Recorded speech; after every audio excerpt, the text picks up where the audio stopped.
Hello. Hello and welcome to Welcome. episode 2 of AI Tings. We had a summer break. Now we're back at it again. Me and Michael, ready to bring you the news. Yeah, let's get started. Michael, first of all, how are you feeling? Big news, big things happening, right? Everyone is addicted to Fable. Engineer World Fair finished, so there's plenty of news from that end. Sonnet 5 came out. Sony 5 came out, nobody cares. It's shit. Massive disappointment. And then there's a big struggle of sovereign AI debate. So you have people on sort of the closed source side and the open source trying to sell you their vision. Who's right and which one might be right for you? Let's dive into it. So big topics first. Just a couple days ago, Alex Karp, CEO of Palantir, your neighborhood's friendly AI company, has recently went on CNBC and started preaching open source. And what his point was that, listen, AI is not as effective as we thought it would be, as supported by a recent article, for example, even Mark Zuckerberg saying the same thing. It's not as effective. It's quite expensive. And he imagines that the future is going to be open source models that every company owns.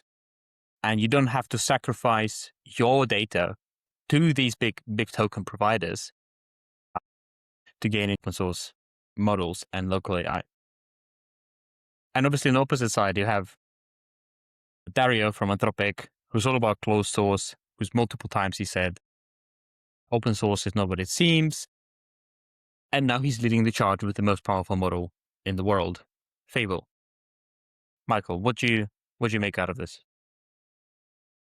We know the Chinese especially are going to want to distill the model, and they're failing because it has toxic pills, as we know from leakages of Claude code before. So I don't know. We'll see what's happening in that space.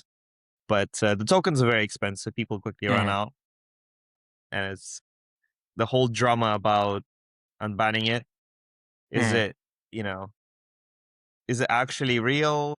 Did they make it up so that people are scared, of the Terminator that Fable is?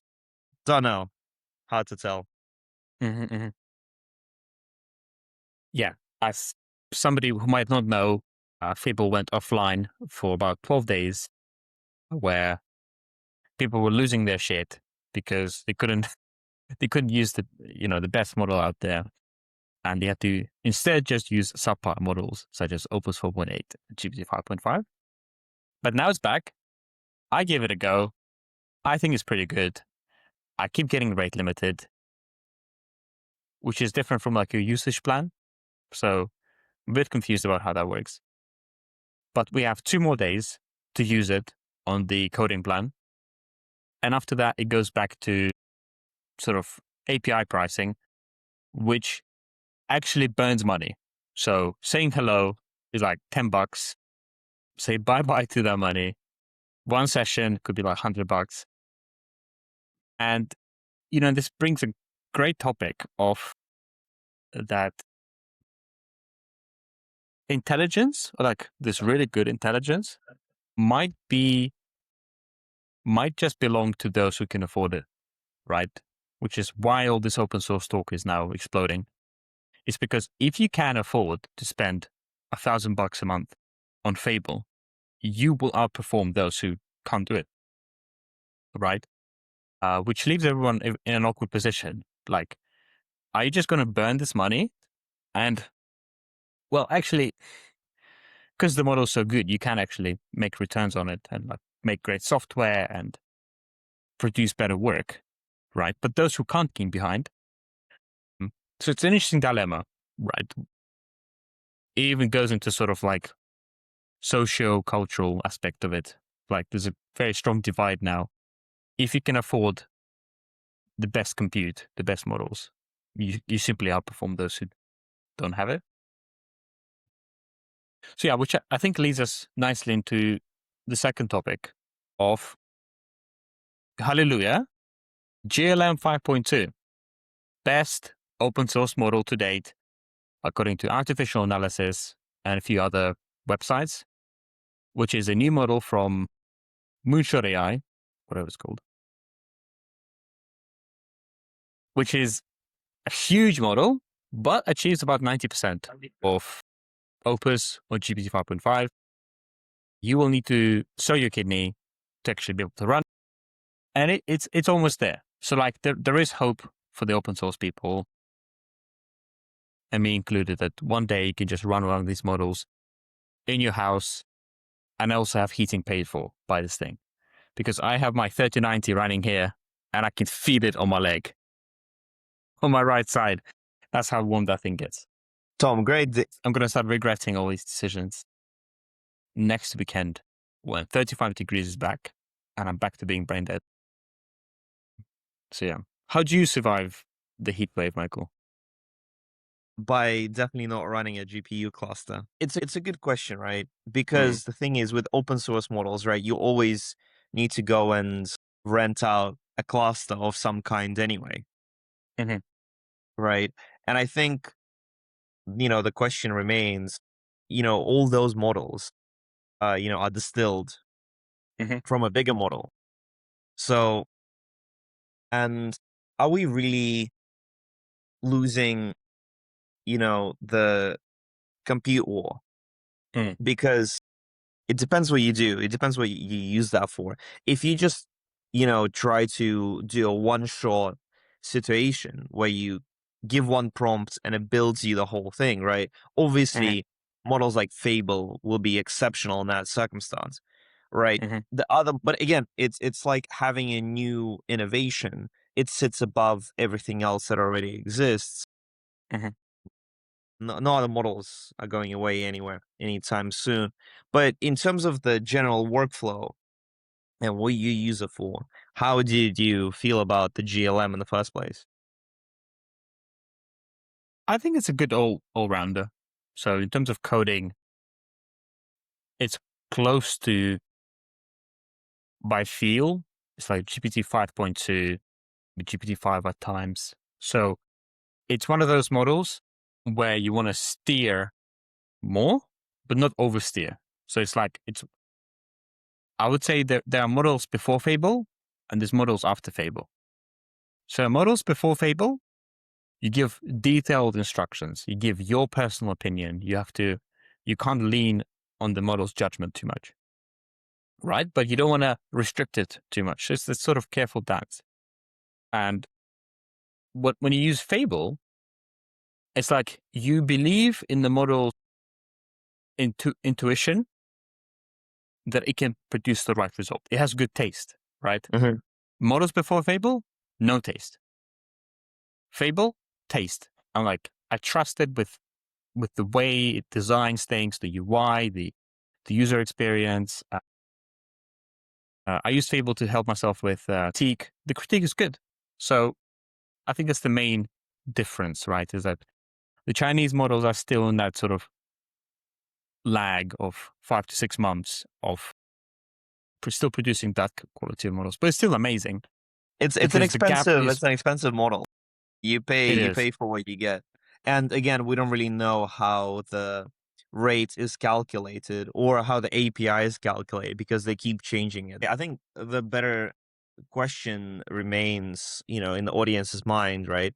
Is that how soon are we going to have a model that has distilled Fable successfully, right? Because a lot of other companies are making models right now. Obviously the highlight on the AI tabloids is the fact that we have these flagship models Hmm. that frontier models like Fable, and Hmm. we think they're fantastic. As you mentioned, depends on your workflow. If you're doing something else, you're doing something else. Mistral has been doing a lot of decent work stuff, and Google has been actually actively in deals trying to license out that technology through distillation. who owns the distillation process, right? Because Fable stole all that knowledge from someone else, and then they steal Hmm. the Fable's token output. They try to train their own models. At the end of the day, it seems like the question is the compute, Hmm. right? How much compute you need? Where do you get that compute? The cost of powering that. Uh, com- Again, because you have models now that are coming out with the kind of technology that have active parameters, Hmm. right? So they only try to compress a big model into a much smaller model. Hmm. But again, like the model size will be bigger than the actual activation itself, and it works fantastically, right? Hmm. For those kinds of things. Well, there have been a lot of conversations surrounding, instead of chain of thought reasoning LLMs, would it be cheaper and faster to just do ones that have iterative thinking, right? Hmm. That update the state consistently, Hmm. and would that be cheaper? So it's those kind of different technologies and the way they're built. So people build software wrappers and stuff like that, depending on those models, and models Hmm. behave differently, and it changes the way the wrappers and all those kinds of things are built. And how big is the difference between each model? Because obviously, claw bench, that's something that it looked at, is how would it perform under certain workflow circumstances. How big is the difference between the models? Are we talking about frontier models or just like open source models? Anything, right? Because it's a variety, and each model is trained differently. I think we forget that there are frontier models and the Chinese models, but then you have other models that actually are developed from scratch or using Hmm. some more proprietary, right? Again, it's like a closed versus open software. How much of that do you have? And it impacts the kind of stuff it gets trained on. But also seems like companies are licensing out repositories which are closed in order to get more information, right? Because those are very valuable because it's a well written code. Like they actually actively pay for well written code. Because Meta, right? What they're doing right now is actually farming out, within the closed environment, that quality code in Hmm. order for the AI to be trained on it, which is just shows you how valuable still closed source software is, and then they're not willing to actually share that proprietary information. Yeah, I think that's specifically for sort of the mid training part, which is all those coding traces. For listeners who don't know, mid training is when you move from pre training being a large corpus of data, which Anthropic is famously very good at, and other labs are not as good. It's kind of their secret sauce. Towards mid training is where you get that large corpus of like high quality code, and then you do post training with a bit of RL, and you can cycle between those two until you get the right result. So just as a reminder for the listeners, Michael asked a couple of questions, and the first one was in regards to and Quen 35 billion with 3 billion active parameters. In theory, they're in the same category, but for a lot of a lot of the use cases that startups and companies are experimenting with. So, for example, there should be something on the screen right now. We showcase a couple of companies who are actively trying open source models as an alternative. So it could be something like Lindy, which apparently has fully switched to DeepSeek, as well as Cursor, who famously trained their Composer 2.5 on Kimi models, and his Composer is a great model, as well as Uber Eats, Airbnb, Microsoft, Shopify. All those are testing various alternatives. It's an amazing model. And, 27 billion is a dense model, right? Whereas 35 billion is a mixture of experts. Now, you should try both, whatever it is that you're trying, because you'll be surprised that a small model, but because it's dense, can perform better on RL, for example, on reinforcement learning, whereas the 35 billion can be better at more precise or accurate information when you ask it something. So here's an example just from the battlefield in terms of how that works. And then, yeah, a lot of the models, you just have to give it a go. Something I've been sort of experimenting with is like self-improving agents. So yes, you can sort of improve the model itself for whichever use case you have, or you can skills or anything like that. With the paper is only being a couple of months old, but Auto Harness managed to increase the performance of a model and a harness altogether by 20% by just letting the agent tweak itself. Yeah, the performance being that prompt, tools, etc., etc. Or it could be something as simple as just skills, which produce sometimes positive, sometimes negative results, depending on who you ask. So I think the industry is still evolving and trying to find this key to sort of self-improving agents. And there's a blog that's going to be coming out quite soon, which delves into 30 different methods, papers, and what they outline and how they compare the various methodologies. People get really confused, I think, because, there's a lot of models out there, but again, through different parts of training of the model and then the fine training at the top, people get really confused because that, you have essentially inverse triangle where you start off from similar data sets, right? And then you move on to broader and broader and broader, and then you make them more specific and more unique. And I think, again, as you highlighted very well, you have the Cursor's new model, which has me move beyond Kimi, because it takes Kimi, right? And then it moves forward. And that seems to be the case for a lot of enterprises, right? So, and right now, SpaceX has exercised their right to buy Cursor, Mhm. right? So this is it's a big deal, and clearly Cursor is doing something right. So how did they achieve their own custom model? What kind of steps did they take to get there? Uh, I think, I don't know the exact details, but it's mostly post-training, right? So you don't like retrain the model from scratch. You don't do any more pre-training, any more mid-training. You mainly do RL, right? Which to a lot of people is the answer to everything, right? It's you create environments where you can attribute certain actions as successful, and you simply run these models in these RL environments until you see an uplift, and they continue to perform these correct, successful steps.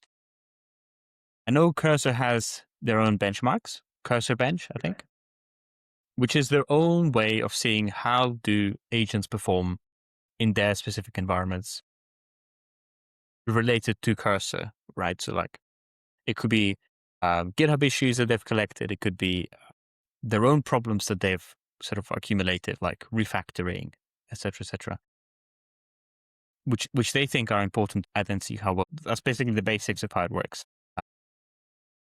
There could be some fine tuning as well. But yeah, that's a great. You have a bunch of very useful data. There's GitHub actions that you have, GitHub issues, and instead of just getting a closed source model and using that, you instead utilize that data to train your models, which perform uniquely well for your specific needs. And little plug, I'm launching Rationale Labs, which is a basic umbrella for deploying open source models where you, as a client, you get to charge Opus prices, but pay only DeepSeek prices, right? So let's say if you have a use case, a workflow where you have a coding task, a transformation task, like you moving data from one end to another, and using API calls, maybe it's time to try out an open source model do any sort of modifications that you needed to do. Let me do it basically. And then see if you can pay a lot less, right? So reach out if that sounds interesting to you. Plug over. This is a really good point, actually, because what this shows is that for a certain scenario, you still need to put in the cash, but you still need the compute to be Yeah. able to have it do a certain specific thing really, really well. And people often forget that. They think, oh, you just take the model off the shelf, that's it, right? But Mm. unfortunately, that's not the case. And there are certain KPIs that they need to reach. Like if, one of these companies is looking at an open source model, Mhm. right? And then they say, okay, great. Now we're going to adapt it for a specific task. Mhm. How would they look at the metric and say we're going in the right direction? It's a very good question, but essentially you're looking at what makes your business successful. Like if it's for coding tasks, then it could be like developer satisfaction. It could be lines of code closed. It could be like PRs that were reviewed by a senior developer and marked successful. There was an interesting paper, a Meta, I think, actually, somewhere. And it was, I'll link it later, where they've, for example, they let an agent produce like 200 papers and then have senior metric that you can follow, right? Which is like, you need human reviews because if agents review agents, you're going to get mishmash of results. It's good in some cases, but it's bad in others. And yeah, that's your North Star. It's like whatever it is that you want to choose as the metric to improve, that's what you measure your agents on. Yeah. I mean, common benchmark, uh, I don't know, Terminal Bench, Sui Bench, MLE Bench, all the stuff, they measure a variety of different problems in their field and how well an agent solves them. And it's usually binary, like it's either yes or no. And then this sort of new generation of benchmarks, Program Bench, Frontier, Sui, it's all about, hey, this is a very difficult task, like recreate Postgres from scratch as a piece of software. If you get 20% there, you get 20% score, and that's very good, right? So it's like different scoring methodologies and stuff like that. And I think with Fable scoring 90% on Terminal Bench and Sui Bench and a couple other ones, we're going to be moving away from those. Like we've already reached the ceiling, but they're saturated. They're not something to like aspire to anymore. So I think a new generation will come out, harder problems, and yeah, we'll just aim towards We those. also can't necessarily trust them as well because Yeah. they've been gamed, right? So we need to True. come up with new benchmarks that are actually much more authentic. We go into the direction of something that's a little bit more trustworthy. And Mm, so speaking of, constantly having to keep going, the wrappers and harnesses, right? That because companies make them and then all of a sudden they're completely redundant, mm-hmm, right? So, and Claude Tag is a great example of this because mm-hmm, there were so many wrappers that essentially that's what they did is they integrated with Slack and other kinds of things and used process, if you think about it, right? To be able to just pick out stuff from Slack, from Teams, to be able to find mm-hmm, it, create tickets, agentic stuff, right? And now Claude Tag has replaced a lot of that. Not mm-hmm, everything, but definitely a lot of that. Given the fact that Fable is so good and all of this technology is going to drip down, mm, right, from Fable to because we've seen it with Sonnet, obviously. Sonnet, not as good as Fable, right? But it's an improvement in a certain direction, and we still can't ignore that. Mm. You know, how do you feel we're gonna continue in that? Because Claude Tag, right, kills a very particular niche of rappers, which mm-hmm, dealt with communications. mm-hmm. And who do you think is gonna be next? Any ideas?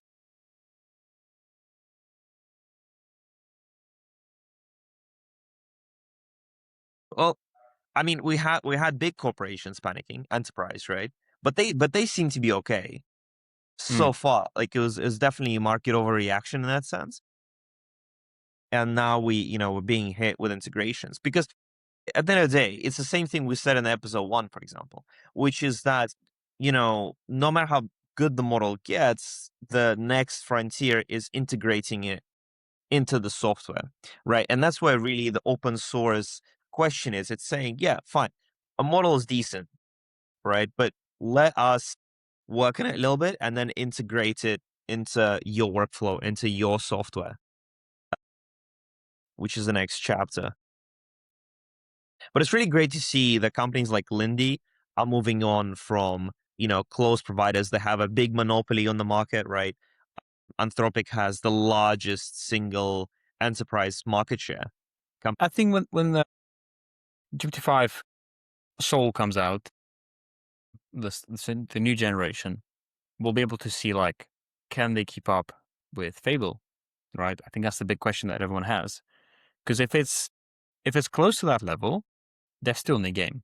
Like, I don't think it's like a win-fail situation. It's hard to tell. It's hard to tell from down here, like what's happening over there, People say all sorts of stuff, but I've learned to filter out the noise, I think. There's Yeah, so many opinions flying around. Like, people were saying AI is going to replace all jobs a couple of years ago by 2027, 2026. yeah, It's not quite there. It's like, okay, Fable in theory can do a person's job very well. How many people can pay that bill? Not many. Because absolutely. it's like, for every Fable, you also need an engineer to oversee it, just to make sure that, like, it's not going to just run in a loop and waste all your tokens, right? So you're paying two salaries, 10 grand for Fable, 10 grand for another guy. So doubling it. I don't think many people can do that. So I think the reality is, like, a lot of people are going to be sticking around this sort of level 1 models, which still need an engineer, right? You still need to, like, steer them, prompt them, etc. But the ecosystem has now evolved. Like, the main takeaway from AI Engineer World Fair was that we're got what are how do we optimize this process? How do we build a factory that produces code, ship up, like, prod ready code? And it's also about the techniques that people use, like these loops that you touched on before, which is, you have a model run in a loop as opposed to just using reasoning. You don't need that extra high reasoning anymore. You can just make it run in a loop until a condition is satisfied. And people have great success with that. And a lot of, big builders out there, Boris Chorny and Peter Steinberger, they're not transitioning from writing prompts to writing loops. And these loops is what guarantees you that the code is written. And it's about the quality of the loops, about the sort of success criteria that the model has to meet until the work Mhm. is done, which is quite interesting. So it's just great to see that, like, there's, like, schools of thought and evolving now. People have strong opinions about what works, what doesn't. Well, I think on this note, we shall end the episode today and come back next week. Anyways, that was Michael and Tom with episode 2, not 3, unfortunately, of AI Things. We've discussed a shit ton of information. So please sit down, try to dissect it. Hopefully you took notes. Yeah. And if you And have any questions, leave your comment below. let us know what you think Yeah. of open source. Are you Reach an out to advocate? Tom to ask about open source. Can you run it? No, I can't run it. I need 40 grand for an AI lab. Yeah. Sponsorship, anybody? Yeah. Anyways, we'll see you next time.